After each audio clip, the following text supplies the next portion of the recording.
31 मई को प्रधानमंत्री नरेंद्र मोदी का अजमेर आना फाइनल हो चुका है। सुबह 10:15 बजे आधिकारिक घोषणा हो जाएगी और ऐसे में सीकर और अजमेर दो स्थानों में से एक स्थान को चुनना है भाजपा को। ऐसे में फिलहाल अजमेर को हरी झंडी मिली है। केंद्र सरकार के 9 साल पूरे होने पर महाजनसंपर्क अभियान की लॉन्चिंग की जाएगी। प्रधानमंत्री मोदी एक बड़ी जनसभा को भी संबोधित करने वाले हैं और देखिए जिस तरह से बैक टू बैक प्रधानमंत्री नरेंद्र मोदी राजस्थान के दौरे पर आ रहे हैं, इससे आप समझ सकते हैं कि भारतीय जनता पार्टी राजस्थान में चुनावी बिगुल बजा चुकी है। और ऐसे में देखिए जहां हर राज्य के अंदर प्रधानमंत्री नरेंद्र मोदी के चेहरे पर चुनाव लड़ा जाता है, राजस्थान में भी कुछ इसी तरह की तस्वीर देखने को मिलेगी। और एक बार फिर से जब प्रधानमंत्री नरेंद्र मोदी राजस्थान के प्रवास पर आएंगे तो तस्वीर भी देखने लायक होगी। हमारे साथ सहयोगी ऐश्वर्य भी जुड़ चुके हैं। ऐश्वर्य, लगातार बैक टू बैक दौरे, एक बार फिर से प्रधानमंत्री नरेंद्र मोदी राजस्थान आएंगे। इससे पहले भी काफी अच्छा रिस्पॉन्स जनता का देखने को मिला था। क्या लग रहा है, कांग्रेस पार्टी की अब चिंता बढ़ने वाली है थोड़ी?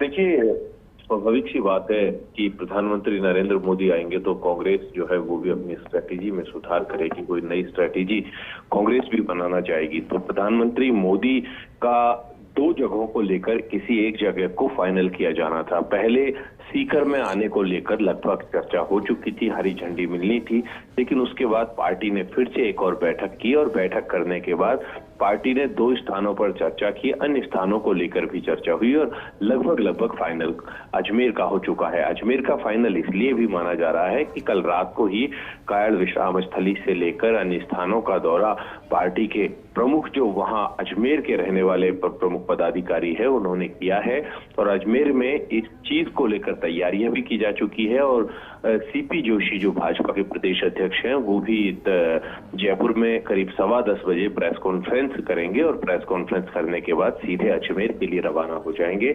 उनका अजमेर जाने का कार्यक्रम है। वो चूंकि चित्तौड़ से उन्हें 23 तारीख की रात को आना था, लेकिन आज सुबह ही वो चित्तौड़ से रवाना हुए हैं। तो आप अंदाजा लगाइए कि अब भाजपा पूरी तरह से जुट गई है। बस प्रधानमंत्री की है हरी झंडी मिलनी थी, हरी झंडी मिलना लगभग तय सा है, जिस लिहाज से भाजपा तैयारी कर रही है। और एक इम्पोर्टेंट तस्वीर ये होगी कि 10:15 बजे भाजपा की जब प्रेस कॉन्फ्रेंस होगी तो उसमें सीपी जोशी प्रेस को संबोधित करेंगे और इस दौरान उनके साथ नेता प्रतिपक्ष राजेंद्र राठौड़ और सांसद किरोड़ीलाल मीणा भी होंगे। जी आरुषि। ऐश्वर्य, देखिए जब भी मुख्यमंत्री अशोक गहलोत का कोई दौरा होता है, एक तस्वीर आपने देखी होगी कि वो जनता के बीच में जाते हुए नजर आते हैं, जनसंपर्क करते हैं। ऐसे में जब अब भारतीय जनता पार्टी की तरफ से महाजनसंपर्क अभियान की लॉन्चिंग की जाएगी, किस तरह से जोड़ के देखते हैं दोनों को? देखिए, महाजनसंपर्क अभियान जो है, जनसंपर्क अभियान बीजेपी में सतत रूप से चलता है।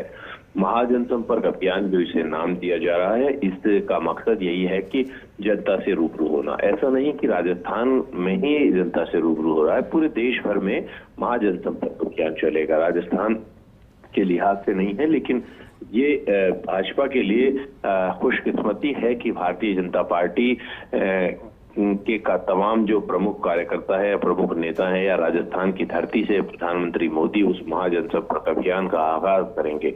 ये बड़ी तस्वीर होगी।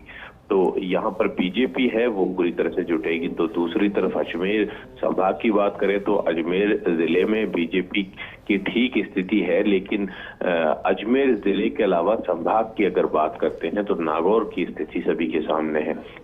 हालांकि अजमेर में 2 सीटें हैं, दोनों ही भाजपा के पक्ष में गई है। अजमेर उत्तर और दक्षिण वासुदेव देवनानी और अनीता पटेल, तो दूसरी तरफ शंकर सिंह रावत जो है ब्यावर के विधायक, वो भी जीते। फिर सुरेश रावत पुष्कर से जीते। तो मसूदा हालांकि इनके पास पिछली बार थी, लेकिन मसूदा इनके हाथ से निकल गई। मसूदा में आने की संभावना थी, राकेश पारीक मसूदा से विधायक बन गए। तो ये जो पूरा संभाग है, लेकिन नागौर की अगर हम बात करते हैं तो नागौर में स्थिति नाजुक है। नसीराबाद भारतीय जनता पार्टी के खाते में। जी, और बिल्कुल देखिए ऐश्वर्य, लगातार निगाहें इसी चीज के ऊपर टिकी हुई है। जब प्रधानमंत्री मोदी खुद जब आते